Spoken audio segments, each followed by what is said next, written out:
নমস্কাৰ বন্ধু বান্ধৱীসকল, আজি আমি অসম পুলিচৰ লিখিত পৰীক্ষাৰ বাবে প্ৰয়োজনীয় হোৱাকৈ কেইটামান অতি গুৰুত্বপূৰ্ণ আসাম জিঅ'গ্ৰাফী MCQ লৈ আহিছোঁ। গতিকে ভিডিঅ'টো স্কিপ নকৰি সম্পূৰ্ণলৈকে চাব আৰু আপোনালোকে কিমানটা প্ৰশ্ন শুদ্ধ কৰিব পাৰিছে কমেণ্ট বক্সত জনাব।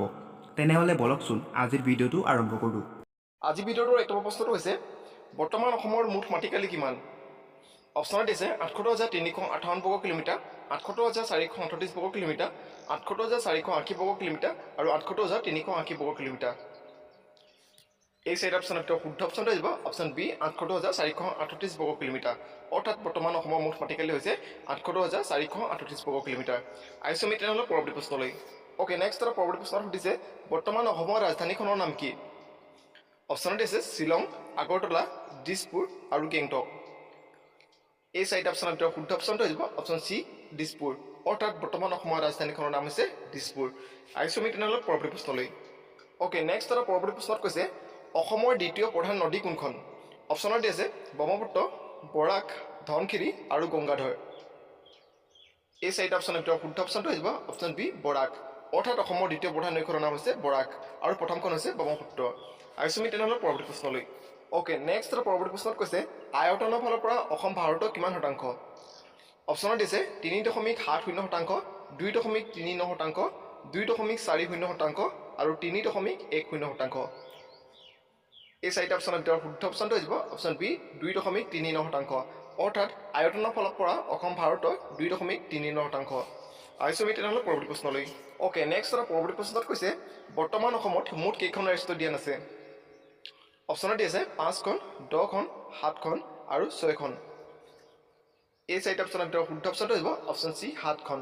অৰ্থাৎ বৰ্তমান অসমত মুঠ 7খন ৰাষ্ট্ৰীয় উদ্যান আছে। আহিছোঁ আমি তেনেহ'লে পৰৱৰ্তী প্ৰশ্নলৈ।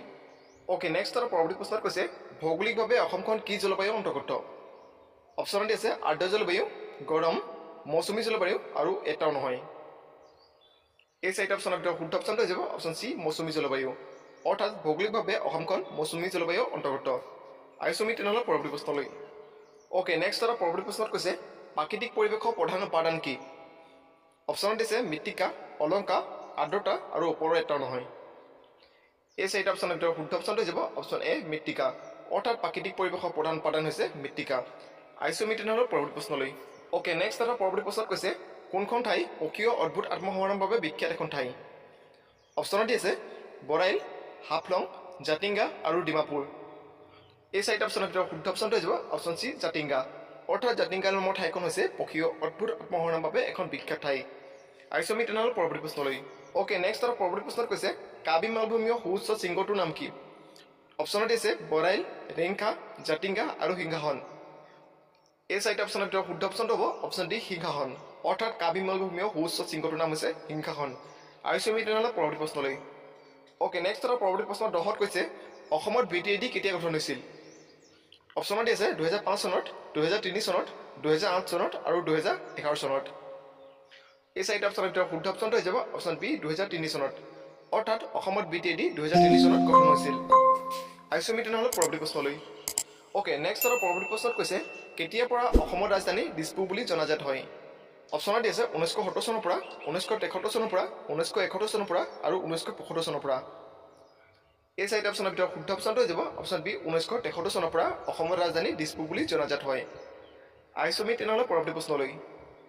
অ'কে, নেক্সট এটা পৰৱৰ্তী প্ৰশ্নত কৈছে অসমৰ মাটিকালি হিচাপে আটাইতকৈ ডাঙৰ জিলাখনৰ নাম কি? অৰ্থাৎ ইয়াত সুধিছে অসমৰ মাটিকালি হিচাপে আটাইতকৈ ডাঙৰ জিলা কোনখন? অপশ্যনত দি আছে কাৰ্বি আংলং, ধুবুৰী, গুৱাহাটী আৰু নগাঁও। এই চাৰিটা অপশ্যনৰ ভিতৰত শুদ্ধ অপশ্যনটো আহিব অপশ্যন এ কাৰ্বি আংলং। অৰ্থাৎ অসমৰ মাটিকালি হিচাপে আটাইতকৈ ডাঙৰ জিলাখনৰ নাম হৈছে কাৰ্বি আংলং। আহিছোঁ আমি তেনেহ'লে পৰৱৰ্তী প্ৰশ্নলৈ। অ'কে, নেক্সট এটা পৰৱৰ্তী প্ৰশ্নত কৈছে অসমৰ মাটিকালি হিচাপে আটাইতকৈ সৰু জিলা কোনখন? অপশ্যনত দি আছে কামৰূপ, ধুবুৰী, দক্ষিণ শালমাৰা, মানকাচৰ আৰু তেজপুৰ। এই চাৰিটা অপশ্যনৰ ভিতৰত শুদ্ধ অপশ্যনটো আহিব অপশ্যন চি দক্ষিণ শালমাৰা, মানকাচৰ। অৰ্থাৎ অসমৰ মাটিকালি হিচাপে আটাইতকৈ সৰু জিলাখনৰ নাম হৈছে দক্ষিণ শালমাৰা, মানকাচৰ। আহিছোঁ আমি তেনেহ'লে পৰৱৰ্তী প্ৰশ্নলৈ। অ'কে, নেক্সট এটা পৰৱৰ্তী প্ৰশ্নত কৈছে অসমৰ জনসংখ্যা সৰ্বাধিক থকা জিলা কোনখন? অপশ্যনত দি আছে মৰিগাঁও, ধুবুৰী, নগাঁও আৰু কামৰূপ। এই চাৰিটা অপশ্যনৰ ভিতৰত শুদ্ধ অপশ্যনটো হৈ যাব অপশ্যন চি নগাঁও। অৰ্থাৎ অসমৰ জনসংখ্যা সৰ্বাধিক থকা জিলাখনৰ নাম হৈছে নগাঁও। আহিছোঁ আমি তেনেহ'লে পৰৱৰ্তী প্ৰশ্নলৈ।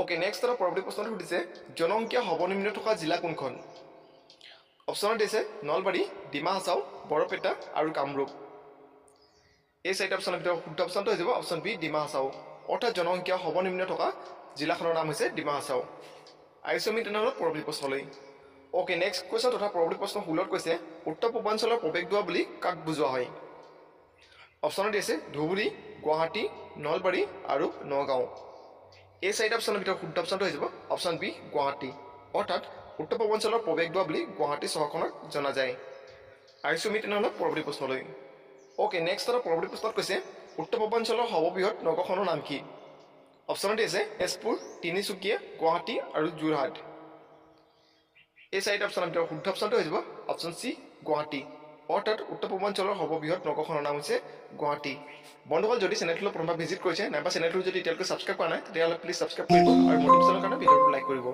আহিছোঁ আমি তেনেহ'লে পৰৱৰ্তী প্ৰশ্নলৈ ওকে নেক্সট এটা পৰৱৰ্তী প্ৰশ্নত কৈছে মানাস ৰাষ্ট্ৰীয় উদ্যান কোনখন জিলাত অৱস্থিত অপশ্যনত দিছে ডিব্ৰুগড় আৰু তিনিচুকীয়া ওদালগুৰি চিৰাং আৰু বাক্সাৰ আৰু শিৱসাগৰ এই চাৰিটা অপশ্যনৰ ভিতৰত শুদ্ধ অপশ্যনটো হৈ যাব অপশ্যন চি চিৰাং আৰু বাক্সা জিলাৰ মাজত মানাস ৰাষ্ট্ৰীয় উদ্যান অৱস্থিত আহিছোঁ আমি তেনেহ'লে পৰৱৰ্তী প্ৰশ্নলৈ ওকে নেক্সট এটা পৰৱৰ্তী প্ৰশ্নত কৈছে অসমৰ দক্ষিণ সীমাৰে পাৰ হৈ যোৱা অক্ষৰেখাডালৰ নাম কি অপশ্যনত দিছে ককৰকান্থী ৰেখা মকৰকান্থী বিষুৱ ৰেখা আৰু ওপৰৰ এটা নহয় এই চাৰিটা অপশ্যনৰ ভিতৰত শুদ্ধ অপশ্যনটো হৈ যাব অপশ্যন এ ককৰকান্থী ৰেখা অৰ্থাৎ অসমৰ দক্ষিণ সীমাৰে পাৰ হৈ যোৱা অক্ষৰেখাডালৰ নাম হৈছে ককৰকান্থী অক্ষৰেখা আহিছোঁ আমি তেনেহ'লে পৰৱৰ্তী প্ৰশ্নলৈ ওকে নেক্সট কুৱেশ্যনত কৈছে যে অসমৰ সীমাত লাগি থকা বিদেশী দেশখনৰ নাম কি অপশ্যনত দিছে শ্ৰীলংকা ম্যানমাৰ নেপাল আৰু বাংলাদেশ এই চাৰিটা অপশ্যনৰ ভিতৰত শুদ্ধ অপশ্যনটো হৈ যাব অপশ্যন ডি বাংলাদেশ অৰ্থাৎ অসমৰ সীমাত লাগি থকা বিদেশী দেশখনৰ নাম হৈছে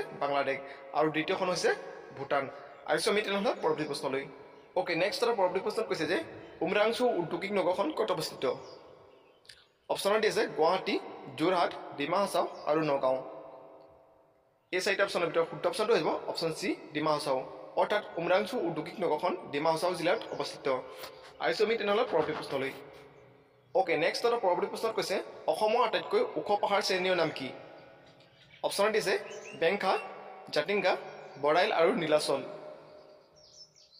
এই চাৰিটা অপশ্যনৰ ভিতৰত শুদ্ধ অপশ্যনটো হৈ যাব অপশ্যন চি বৰাইল অৰ্থাৎ অসমৰ আটাইতকৈ ওখ পাহাৰ শ্ৰেণীৰ নাম হৈছে বৰাইল আহিছোঁ আমি তেনেহ'লে পৰৱৰ্তী প্ৰশ্নলৈ ওকে নেক্সট এটা পৰৱৰ্তী প্ৰশ্ন 23ত কৈছে মাজুলী কোনখন জিলাত অৱস্থিত অপশ্যনত দিছে যোৰহাট কামৰূপ নগাঁও আৰু মাজুলী এই চাৰিটা অপশ্যনৰ ভিতৰত শুদ্ধ অপশ্যনটো হৈ যাব অপশ্যন ডি মাজুলী অৰ্থাৎ মাজুলী জিলাখনতে অৱস্থিত আহিছোঁ আমি তেনেহ'লে পৰৱৰ্তী প্ৰশ্নলৈ ওকে নেক্সট এটা পৰৱৰ্তী প্ৰশ্নত কৈছে বৰ্তমান অসমত থকা জিলাৰ সংখ্যা কিমান অসমত বৰ্তমান কিমানখন জিলা আছে সেইটো সুধিছে বন্ধুসকল এই ভিডিঅ'টো মই 2024 অক্টোবৰ মাহত বনাইছোঁ পিছত হয়তো আপোনালোকে দেৰিকৈ যদি ভিডিঅ'টো চাই তেতিয়াহ'লে কিছু আপডেট হ'ব পাৰে ঠিক আছে মোৰ জিলা কিমান আছে মোৰ ৰাষ্ট্ৰীয় কিমান আছে আপডেট হ'ব পাৰে আৰু যেতিয়া আপডেট হ'ব মই তেতিয়া আপোনালোকক জনাই দিম ঠিক আছে অপশ্যনত কি দি আছে চাই লওক 31খন 32খন 30খন আৰু 35খন এই চাৰিটা অপশ্যনৰ ভিতৰত শুদ্ধ অপশ্যনটো হৈ যাব অপশ্যন ডি 35খন অৰ্থাৎ বৰ্তমান অসমত জিলা সংখ্যা হৈছে 35খন অৰ্থাৎ বৰ্তমান অসমৰ মুঠ জিলা হৈছে 35খন আহিছোঁ আমি তেনেহ'লে পৰৱৰ্তী প্ৰশ্নলৈ ওকে নেক্সট এটা পৰৱৰ্তী প্ৰশ্নত কৈছে বৰাক উপত্যকাৰ সৰ্ববৃহৎ নগৰখনৰ নাম কি অৰ্থাৎ সুধিছে বৰাক উপত্যকাৰ সৰ্ববৃহৎ নগৰ কোনখন অপশ্যনত দি আছে কাছাৰ শিলচৰ কাৰ্বি আংলং আৰু ওপৰৰ এটা নহয় এই চাৰিটা অপশ্যনৰ ভিতৰত শুদ্ধ অপশ্যনটো হৈ যাব অপশ্যন বি শিলচৰ অৰ্থাৎ বৰাক উপত্যকাৰ সৰ্ববৃহৎ নগৰখনৰ নাম হৈছে শিলচৰ আহিছোঁ আমি তেনেহ'লে পৰৱৰ্তী প্ৰশ্নলৈ ওকে নেক্সট কুৱেশ্যনত দিছে চক্ৰশিলা অভয়াৰণ্য অসমৰ কোনখন জিলাত অৱস্থিত অপশ্যনত দিছে বঙাইগাঁও জিলাত কোকৰাঝাৰ জিলাত গোৱালপাৰা জিলাত আৰু বৰপেটা জিলাত এই চাৰিটা অপশ্যনৰ ভিতৰত শুদ্ধ অপশ্যনটো হৈ যাব অপশ্যন বি কোকৰাঝাৰ জিলাত অৰ্থাৎ চক্ৰশিলা অভয়াৰণ্য কোকৰাঝাৰ জিলাত অৱস্থিত আহিছোঁ আমি তেনেহ'লে পৰৱৰ্তী প্ৰশ্নলৈ ওকে নেক্সট এটা পৰৱৰ্তী প্ৰশ্নত কৈছে যে কাছাৰ জিলাৰ মহকুমা কি অপশ্যনত দিছে হাফলং শিলচৰ ডিপু আৰু কৰিমগঞ্জ এই চাৰিটা অপশ্যনৰ ভিতৰত শুদ্ধ অপশ্যনটো হৈ যাব অপশ্যন বি শিলচৰ অৰ্থাৎ কাছাৰ জিলাৰ মহকুমাৰ নাম হৈছে শিলচৰ আহিছোঁ আমি তেনেহ'লে পৰৱৰ্তী প্ৰশ্নলৈ ওকে নেক্সট এটা পৰৱৰ্তী প্ৰশ্নত কৈছে উত্তৰ পূৰ্বাঞ্চলৰ বৃহত্তম নদী কোনখন অপশ্যন দিছে ব্ৰহ্মপুত্ৰ মানাস বৰাক আৰু বেকী এই চাৰিটা অপশ্যনৰ ভিতৰত শুদ্ধ অপশ্যনটো হৈ যাব অপশ্যন এ ব্ৰহ্মপুত্ৰ অৰ্থাৎ উত্তৰ পূৰ্বাঞ্চলৰ বৃহত্তম নদীখনৰ নাম হৈছে ব্ৰহ্মপুত্ৰ আহিছোঁ আমি তেনেহ'লে পৰৱৰ্তী প্ৰশ্নলৈ ওকে নেক্সট এটা পৰৱৰ্তী প্ৰশ্নত কৈছে অসমৰ কোনখন ঠাইত বন গৱেষণা কেন্দ্ৰ অৱস্থিত অপশ্যনত দিছে ধুবুৰীত, বৰপেটাত, যোৰহাটত আৰু কাছাৰত। এই চাৰিটা অপশ্যনৰ ভিতৰত শুদ্ধ অপশ্যনটো হৈ যাব অপশ্যন চি যোৰহাটত, অৰ্থাৎ অসমৰ যোৰহাটত বন গৱেষণা কেন্দ্ৰ অৱস্থিত। ইম্পৰ্টেণ্ট, ঠিক আছে। আহিছোঁ আমি তেনেহ'লে পৰৱৰ্তী প্ৰশ্নলৈ। অ'কে, নেক্সট এটা পৰৱৰ্তী প্ৰশ্ন 30ত কৈছে অসমৰ একমাত্ৰ পাৰ্বত্য নিবাসখনৰ নাম কি? অপশ্যনত দিছে হাফলং, জাতিংগা, হামৰেন আৰু বৰাইল। এই চাৰিটা অপশ্যনৰ ভিতৰত শুদ্ধ অপশ্যনটো হৈ যাব অপশ্যন এ হাফলং, অৰ্থাৎ অসমৰ একমাত্ৰ পাৰ্বত্য নিবাসখনৰ নাম হৈছে হাফলং। আহিছোঁ আমি তেনেহ'লে পৰৱৰ্তী প্ৰশ্নলৈ। অ'কে, নেক্সট এটা পৰৱৰ্তী প্ৰশ্নত কৈছে অসমৰ কোনখন ঠাইত চিমেণ্ট কাৰখানা আছে? অপশ্যনত দিছে নলবাৰী, ধুবুৰী, বোকাজান আৰু হাফলং। এই চাৰিটা অপশ্যনৰ ভিতৰত শুদ্ধ অপশ্যনটো হৈ যাব অপশ্যন চি বোকাজান, অৰ্থাৎ অসমৰ বোকাজান নামৰ ঠাইখনত চিমেণ্ট কাৰখানা আছে। ইম্পৰ্টেণ্ট, আহিছোঁ আমি তেনেহ'লে পৰৱৰ্তী প্ৰশ্নলৈ। অ'কে, নেক্সট এটা পৰৱৰ্তী প্ৰশ্নটো সুধিছে বৰাক নৈ কোনখন পাহাৰৰ পৰা ওলাইছে? অপশ্যনত দিছে জাতিংগা, পাটকাই, নীলাচল আৰু বৰাইল। এই চাৰিটা অপশ্যনৰ ভিতৰত শুদ্ধ অপশ্যনটো হৈ যাব অপশ্যন ডি বৰাইল, অৰ্থাৎ বৰাক নৈ বৰাইল পাহাৰৰ পৰা ওলাইছে। আহিছোঁ আমি তেনেহ'লে পৰৱৰ্তী প্ৰশ্নলৈ। অ'কে, নেক্সট কুৱেশ্যন তথা পৰৱৰ্তী প্ৰশ্নত সুধিছে ব্ৰহ্মপুত্ৰ উপত্যকাত কেতিয়া ৰেল সেৱা আৰম্ভ হৈছিল? অপশ্যনত দিছে 1884 চনৰ পৰা, 1920 চনৰ পৰা, 1901 চনৰ পৰা আৰু 1200 খ্ৰীষ্টাব্দৰ পৰা। এই চাৰিটা অপশ্যনৰ ভিতৰত শুদ্ধ অপশ্যনটো হৈ যাব অপশ্যন এ 1884 চনৰ পৰা ব্ৰহ্মপুত্ৰ উপত্যকাত ৰেল সেৱা আৰম্ভ হৈছিল। আহিছোঁ আমি তেনেহ'লে পৰৱৰ্তী প্ৰশ্নলৈ। অ'কে, নেক্সট এটা পৰৱৰ্তী প্ৰশ্নত কৈছে কিমান চনত কলিকতাৰ পৰা ব্ৰহ্মপুত্ৰদি জাহাজ চলাচল আৰম্ভ হৈছিল? অপশ্যনত কি দি আছে ভালদৰে চাই লওক। অপশ্যনত দি আছে 1849 চনত, 1900 চনত, 1950 চনত আৰু 1826 চনত। এই প্ৰশ্নটোৰ উত্তৰটো হৈ যাব অপশ্যন এ 1849 চনত কলিকতাৰ পৰা ব্ৰহ্মপুত্ৰদি জাহাজ চলাচল আৰম্ভ হৈছিল। আহিছোঁ আমি তেনেহ'লে পৰৱৰ্তী প্ৰশ্নলৈ। অ'কে, নেক্সট এটা পৰৱৰ্তী প্ৰশ্ন 35ত কৈছে এলুমিনিয়ামৰ বাচন বৰ্তন প্ৰস্তুত কৰা কাৰখানা ক'ত আছে? অপশ্যনত দিছে বঙাইগাঁও, গুৱাহাটী, ধুবুৰী আৰু নলবাৰী। এই চাৰিটা অপশ্যনৰ ভিতৰত শুদ্ধ অপশ্যনটো হৈ যাব অপশ্যন এ বঙাইগাঁও, অৰ্থাৎ এলুমিনিয়ামৰ বাচন বৰ্তন প্ৰস্তুত কৰা কাৰখানা বঙাইগাঁৱত আছে। আহিছোঁ আমি তেনেহ'লে পৰৱৰ্তী প্ৰশ্নলৈ। অ'কে, নেক্সট এটা পৰৱৰ্তী প্ৰশ্নত কৈছে যে নিপকোৰ মুখ্য কাৰ্যালয় ক'ত আছে? নিপকোৰ মুখ্য কাৰ্যালয় ক'ত অৱস্থিত সেইটো সুধিছে। অপশ্যনত কি দি আছে ভালদৰে চাই লওক।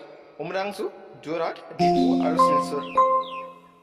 এই চাৰিটা অপশ্যনৰ ভিতৰত শুদ্ধ অপশ্যনটো হ'ব অপশ্যন এ উমৰাংচু, অৰ্থাৎ নিপকোৰ মুখ্য কাৰ্যালয় উমৰাংচুত আছে। আহিছোঁ আমি তেনেহ'লে পৰৱৰ্তী প্ৰশ্নলৈ। অ'কে, নেক্সট কুৱেশ্যনত কৈছে নৱগ্ৰহ মন্দিৰ ক'ত অৱস্থিত? অপশ্যনত দি আছে গুৱাহাটী, শিলচৰ, ধুবুৰী আৰু যোৰহাট। এই চাৰিটা অপশ্যনৰ ভিতৰত শুদ্ধ অপশ্যনটো হৈ যাব অপশ্যন এ গুৱাহাটী, অৰ্থাৎ নৱগ্ৰহ মন্দিৰ গুৱাহাটীত অৱস্থিত।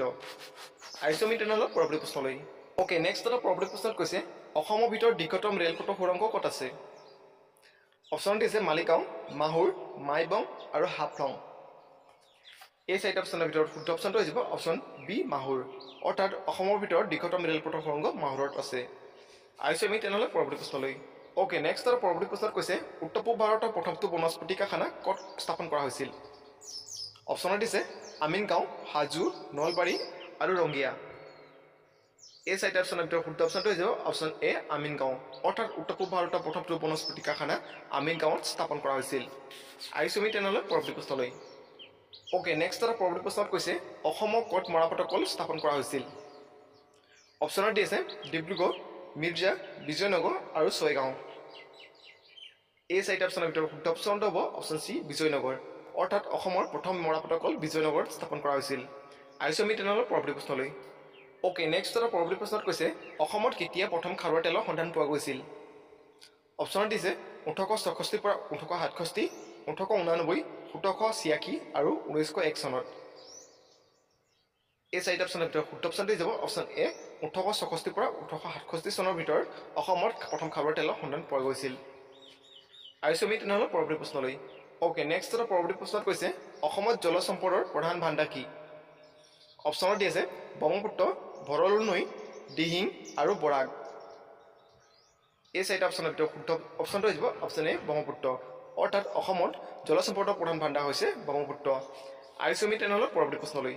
অ'কে, নেক্সট আৰু পৰৱৰ্তী প্ৰশ্নত কৈছে যে দীপৰ বিল ক'ত অৱস্থিত? অপশ্যনত দিছে গুৱাহাটী, দৰং, নলবাৰী আৰু নগাঁও।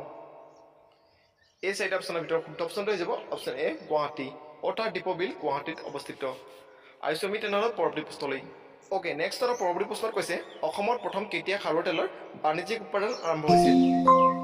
অপশ্যনত দিছে 1864 খ্ৰীষ্টাব্দত, 1889 খ্ৰীষ্টাব্দত, 1886 খ্ৰীষ্টাব্দত আৰু 1901 চনত। এই চাৰিটা অপশ্যনৰ ভিতৰত শুদ্ধ অপশ্যনটো হৈ যাব অপশ্যন বি 1889 খ্ৰীষ্টাব্দত, অৰ্থাৎ অসমত প্ৰথম 1889 খ্ৰীষ্টাব্দত খাৰুৱা তেলৰ বাণিজ্যিক উৎপাদন আৰম্ভ হৈছিল। আহিছোঁ আমি তেনেহ'লে পৰৱৰ্তী প্ৰশ্নলৈ। অ'কে, নেক্সট আৰু পৰৱৰ্তী প্ৰশ্নত সুধিছে অসমৰ কোনখন ঠাইত কাঁহৰ সাজ বাচন তৈয়াৰ কৰা হয়? অপশ্যনত দিছে হাজোৰত, ডিব্ৰুগড়ত, সৰ্থেবাৰীত আৰু শুৱালকুছিত। এই চাৰিটা অপশ্যনৰ ভিতৰত শুদ্ধ অপশ্যনটো হৈ যাব অপশ্যন চি সৰ্থেবাৰীত, অৰ্থাৎ অসমৰ সৰ্থেবাৰী নামৰ ঠাইখনত কাঁহৰ সাজ বাচন তৈয়াৰ কৰা হয়। আহিছোঁ আমি তেনেহ'লে পৰৱৰ্তী প্ৰশ্নলৈ। অ'কে, নেক্সট আৰু পৰৱৰ্তী প্ৰশ্নত কৈছে অসমৰ কোনখন জিলাত ডিগবৈ তেল শোধনাগাৰ আছে? অপশ্যনত দিছে ডিব্ৰুগড়, তিনিচুকীয়া, ধেমাজি আৰু গোলাঘাট। এই চাৰিটা অপশ্যনৰ ভিতৰত শুদ্ধ অপশ্যনটো হ'ব অপশ্যন বি তিনিচুকীয়া, অৰ্থাৎ অসমৰ তিনিচুকীয়া জিলাত ডিগবৈ তেল শোধনাগাৰ আছে। আহিছোঁ আমি তেনেহ'লে পৰৱৰ্তী প্ৰশ্নলৈ। অ'কে, নেক্সট আৰু পৰৱৰ্তী প্ৰশ্নত কৈছে ভাৰতীয় সাৰ নিগমৰ কাৰখানা ক'ত অৱস্থিত? অপশ্যনত দিছে ধুবুৰী, গুৱাহাটী, নামৰূপ আৰু বঙাইগাঁও। এই চাৰিটা অপশ্যনৰ ভিতৰত শুদ্ধ অপশ্যনটো হৈ যাব অপশ্যন চি নামৰূপ, অৰ্থাৎ ভাৰতীয় সাৰ নিগমৰ কাৰখানা নামৰূপত অৱস্থিত। আহিছোঁ আমি তেনেহ'লে পৰৱৰ্তী প্ৰশ্নলৈ। অ'কে, নেক্সট আৰু পৰৱৰ্তী প্ৰশ্নত কৈছে অসমৰ কোনখন ঠাইত ৰন্ধন গেছৰ বটলিং প্লাণ্ট অৱস্থিত? অপশ্যনত দিছে উত্তৰ গুৱাহাটীত, তুলসীবাৰীত, ধুবুৰী আৰু হাজোৰ। এই চাৰিটা অপশ্যনৰ ভিতৰত শুদ্ধ অপশ্যনটো হ'ব অপশ্যন এ উত্তৰ গুৱাহাটীত, অৰ্থাৎ অসমৰ উত্তৰ গুৱাহাটী নামৰ ঠাইখনত ৰন্ধন গেছৰ বটলিং প্লাণ্ট অৱস্থিত। আহিছোঁ আমি তেনেহ'লে পৰৱৰ্তী প্ৰশ্নলৈ। অ'কে, নেক্সট এটা পৰৱৰ্তী প্ৰশ্নত কৈছে পৃথিৱীৰ দ্বিতীয় চাহ নিলাম কেন্দ্ৰটো ক'ত অৱস্থিত? অপশ্যনত দিছে গুৱাহাটী, তেজপুৰ, শ্বিলং আৰু ডিব্ৰুগড়। এই চাৰিটা অপশ্যনৰ ভিতৰত শুদ্ধ অপশ্যনটো হৈ যাব অপশ্যন এ গুৱাহাটীত, অৰ্থাৎ পৃথিৱীৰ দ্বিতীয় চাহ নিলাম কেন্দ্ৰটো গুৱাহাটীত অৱস্থিত। আহিছোঁ আমি তেনেহ'লে পৰৱৰ্তী প্ৰশ্নলৈ। অ'কে, নেক্সট আৰু পৰৱৰ্তী প্ৰশ্ন 50ত কৈছে বিশ্বৰ দ্বিতীয় ঘোলা নদী কোনখন? অপশ্যনত দিছে বৰাক, গংগাধৰ, ব্ৰহ্মপুত্ৰ আৰু সোনাই। এই চাৰিটা অপশ্যনৰ ভিতৰত শুদ্ধ অপশ্যনটো হৈ যাব অপশ্যন চি ব্ৰহ্মপুত্ৰ, অৰ্থাৎ বিশ্বৰ দ্বিতীয় ঘোলা নদীখন হৈছে ব্ৰহ্মপুত্ৰ। বন্ধুসকল, আজি ভিডিঅ'টোত থকা প্ৰশ্নোত্তৰসমূহ ইমানেই আছিল। যদি ভাল লাগিল তেনেহ'লে প্লিজ লাইক কৰিব, আৰু যদি চেনেলটো প্ৰথম পৰা আহিছিল নাইবা চেনেলটো যদি এতিয়ালৈকে ছাবস্ক্ৰাইব কৰা নাই তেনেহ'লে ছাবস্ক্ৰাইব কৰি ল'ব। বৰক তেনেহ'লে অন্য এটা ভিডিঅ' লগ পালে আজিলৈ বাই বাই, জয় আইকম, জয় হিন্দ।